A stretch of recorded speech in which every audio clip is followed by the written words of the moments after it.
తీసుకున్నారా మీరు ఏమన్నా చేసుకోండి. ఇంతకుముందు ఎలక్షన్ కమిషన్ కానీ సిబిఐ కానీ ఈడీ కానీ వాళ్ళకు ఒక ఆలోచన ఉండే, ఏదన్నా ఇండిపెండెంట్ ఆర్గనైజేషన్ కు ఎవరైనా రిప్రజెంటేషన్ ఇస్తే దానికి జవాబు చెప్పే అధికారం ఉండే, దాన్ని కూడా కోల్పోయారు. దాని మీద కూడా వీళ్ళ డామినేషన్ జరుగుతుంది. అంటే ఎంతవరకు అండి? మహిళలు ముఖ్యమంత్రులు అయితే నువ్వు సహించవు, మహిళలు రాజ్యసభలకు వస్తుంటే వాళ్ళని కూడా ఏదో దొంగచాటున ఒక చిన్న దాని మీద ఆమె ఎక్కడో ఎవరో ప్రైవేట్ కంప్లైంట్ చేసిన దానికి ఏది కేసు రిజిస్టర్ అయింది, దానికి సమన్ కూడా ఆమెకు అందలే. సమన్ అందిన తర్వాత కూడా రాకపోతే ఆమె చెప్పగలుగుతుండే ఎస్ నాకు మీద కేసు ఉంటుందని అఫిడేవిట్లో పెడుతుండే.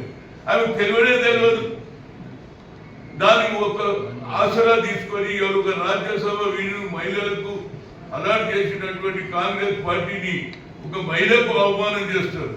వెస్ట్ బెంగాల్లో 3 సార్లు ఆమె ముఖ్యమంత్రి అవుతుంది, నువ్వు 3 సార్లు అయితే 4వ నాకు కావడానికి ఇప్పుడు ఏది 1 టైం ఎలక్షన్, ఒకే రోజు భారతదేశంలో ఎలక్షన్ రావాలనేది కొత్త ఆలోచన వచ్చింది. ఏదైనా చాలా దుర్మార్గం జరుగుతున్నది, దీని మీద ప్రజలు మేల్కోవాలనేది నా ఉద్దేశం. అదే కాకుండా ఇవాళ ఏది గజెట్ తీశారు, ఏది సర్ దాని మీద అందరి ఎస్సీ ఎస్టీలకు వాళ్ళ కుటుంబ సభ్యులు ఎవరనేది దాన్ని చర్చ జరగాలి, వాళ్ళ పేరు రాయాలన్నారు. కానీ పక్కకు కాలం అదర్స్ అని పెట్టారు. మేము ఓబీసీ ఎందుకు పెట్టారు?